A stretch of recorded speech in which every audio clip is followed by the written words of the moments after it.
Alright guys, we're heading to the shop for day 2. I ended the video abruptly yesterday because I ran out of battery on my phone. So, I don't know, I let it run for probably longer than I should have, so I'll get better just shots of the important stuff today. But got the heads on, working on getting the intake manifold on, but I was struggling because I think the powder coat, tolerance stack up of just the thickness has messed me up. So I gotta sand all the mating surfaces down because I was really struggling to get it to fit last night. Plus, you know, you figure the heads are milled a little bit, so the V that it sits in is a tiny bit smaller, so a lot of factors. But anyway, we'll get that all squared away. We're getting to the shop here on our way, and I'll give you guys a video of where we're at, and then we'll get started, and I'll show you some stuff. Okay, now we're ready to install a cover, cam cover. Gotta be careful we don't knock any of the cams out in this process. And we got this oil line here, so I gotta figure out, I think I can install it after. We're just gonna kind of slide this on gently first. We'll take it off and be gentle if we need to. These torque specs scare me. Why? They're just so light. Yeah, but you got a bunch of them, and they're not moving. And they're not. You know, like, I know. I don't know. Anything that's not moving, I feel like it doesn't need to be torqued. To a degree.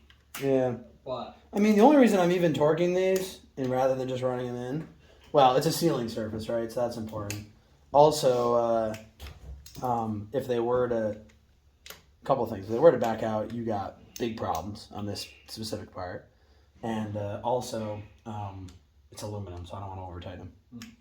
And seals are weird. You can actually over-torque a seal, and it'll start leaking because it's got too much pressure on it. Because it's like you create a point load, so then where the bolts aren't, it'll leak. Now, how likely is that on this? Probably not super likely, but I also don't really want to find out the hard way. So we'll follow the procedure. And with this cover, you can't just take this off. You got to pull the heads or the rockers because there's tension on the push rods. Mm-hmm. So it's like a pain in the ass. If you mess this up, you're. Why don't you just do it right the first time? That's why I'm torquing. Here to do anything. Yeah. We could drill a hole. If you want. Oh yeah, just drill. Yeah, go ahead. Drill a hole for me, would you please? I would actually prefer this to be installed incorrectly, not correctly. Yeah, that's fine. I can do that for you. You're really helpful, Cody. I'm not touching you're the guy. You see how I'm standing over here, not touching it, not fucking it up. I'm helping you out. Slow, no hurry. Okay, stop.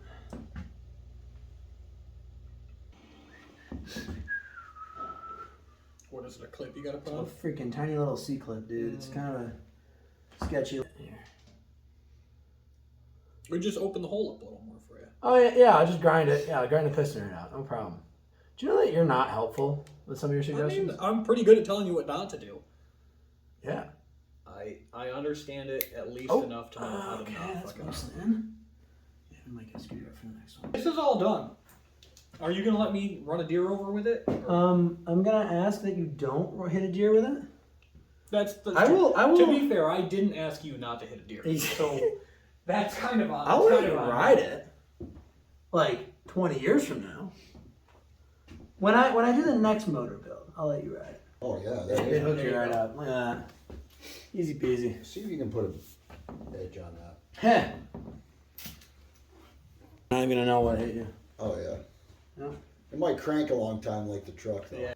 You know when you got clips on each side? Yeah. Okay, that's good. Yeah, the clips are the scary part. Yeah, you don't want to get those down inside the engine. No, you don't. I forgot what it was down in my cafe racer, but I was able to fish it out. That's good. It was yeah, I don't even want to think about it.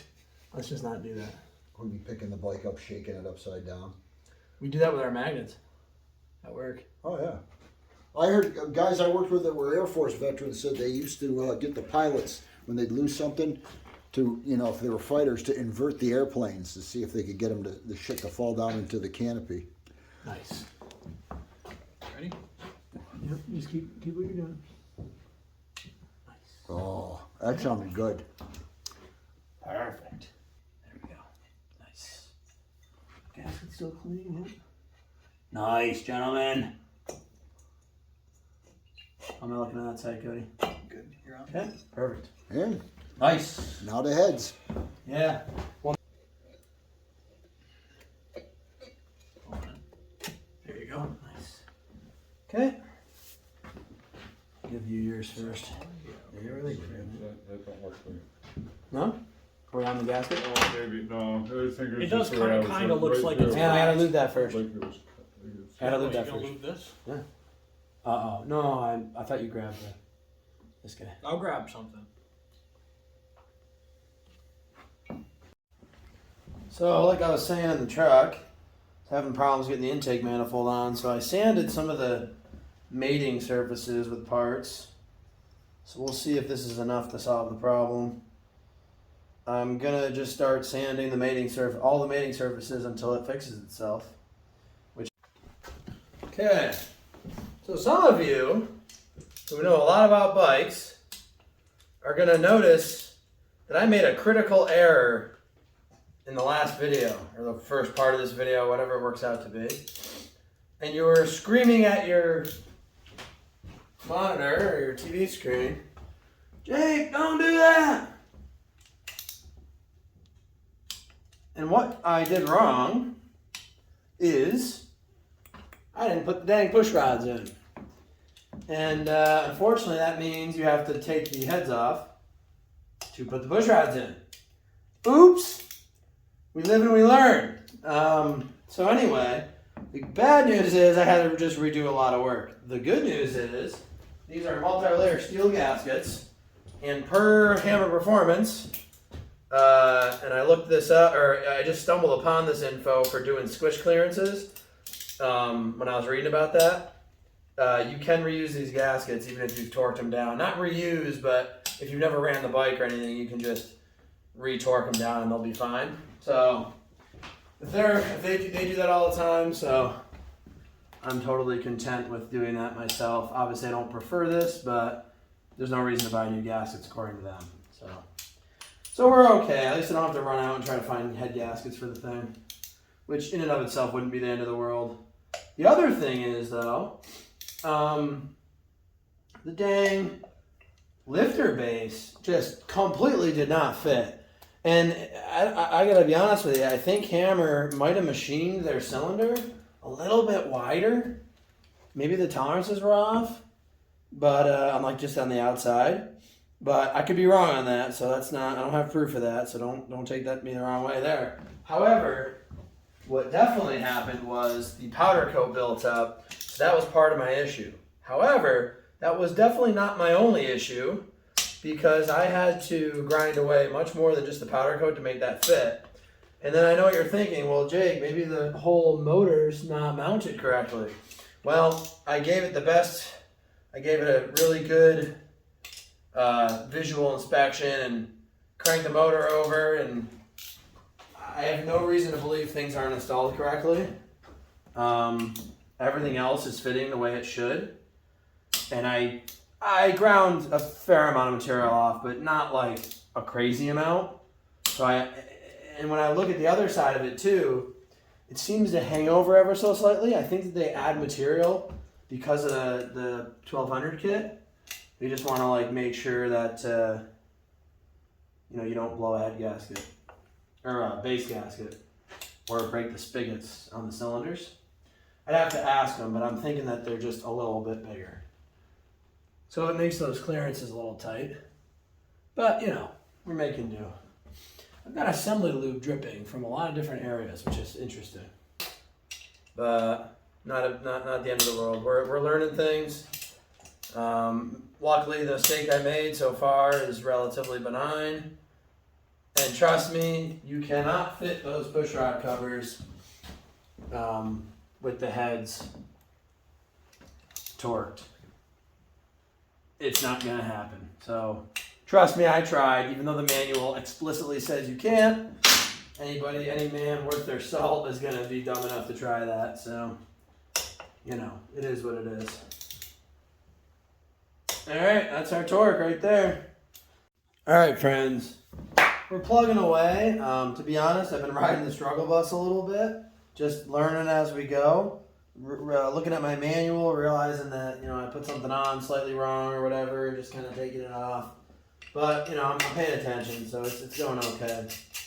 I'm going to get these ran down, and then we're going to look up the owner's service manual instructions on what to do here.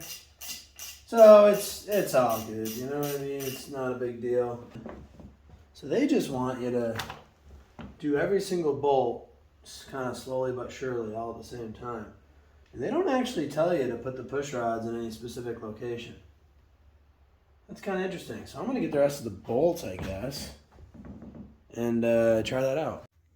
Right, rocker boxes are tight, and we don't want to turn over the engine until we can turn push rods with our fingers. All right, we're going to figure out this head vent while we're waiting for the lifters to bleed. He said, I think a hammer said like 15 or 20 minutes. The manual says make sure you can turn them with your finger. Which that seems weird to me because of tension, but we're just going to wait a while and we should be fine. Give them time to fully bleed. Alright. We gotta do all this stuff anyway, so what's the difference? I waited a good while, turned the motor over a bunch of times. Seems to be totally fine. No like hard stops where things are interfering or anything like that. Oh, this gasket goes under there, no big deal. Pull those guys out quick. So yeah, everything seems pretty good. So they're identical. And this should fit, and I'm pretty sure I took it off. God, it better fit. There's no, yeah, I took it off. You have to take it off first, when I think. Yeah, you can just barely squeeze around there. We're gonna check our gaskets too. So this gasket looks pretty good. That one I'm gonna just pop off quick and check. Okay, good. Pop this up. Looks good, looks good. Nice. Some bolts. Got the front motor mount on. Got the horn on. So we're just cranking away. Rockerbox covers are on. We're just kind of cranking away. I think I like my color combo. This is going to be blocked by the exhaust enough that it shouldn't matter. So I think it worked out pretty well. I kind of like this offset tone. So it was kind of just a random, I'm not going to say random guess, but it works out. And it's kind of neat that this isn't that far away from that color. In retrospect, I might have even made these closer to that color, but it's fine. It looks pretty good. So you'll see this a little bit, but I'm not too awfully concerned about it. Starting to look like a motorcycle, folks. We got the carburetor back on. I gotta turn this music off so I don't get a copyright strike. We got choke on, this bracket, and the front motor mount. So we're getting there. Starting to look like a motorcycle, baby. Lots of black. Lots of black. But cool, we'll keep cranking. Okay, so I'm gonna try to piece all this together. I think this goes, it definitely goes there. All right, guys, so this is where we wound up tonight. I figured all this out. I got the breather and stuff. I want to go home, though. It's getting late. I want to run this fuel line, too, to make sure everything clears, because there's a lot of contraption going on here. I don't really want to run this off the front, but I might have to, so we'll see. Just got to kind of figure it all out, so. But, yeah, we'll take one more step back. Looking like a motorcycle. As always, thanks for watching. God bless America, and I'll see you on the next one.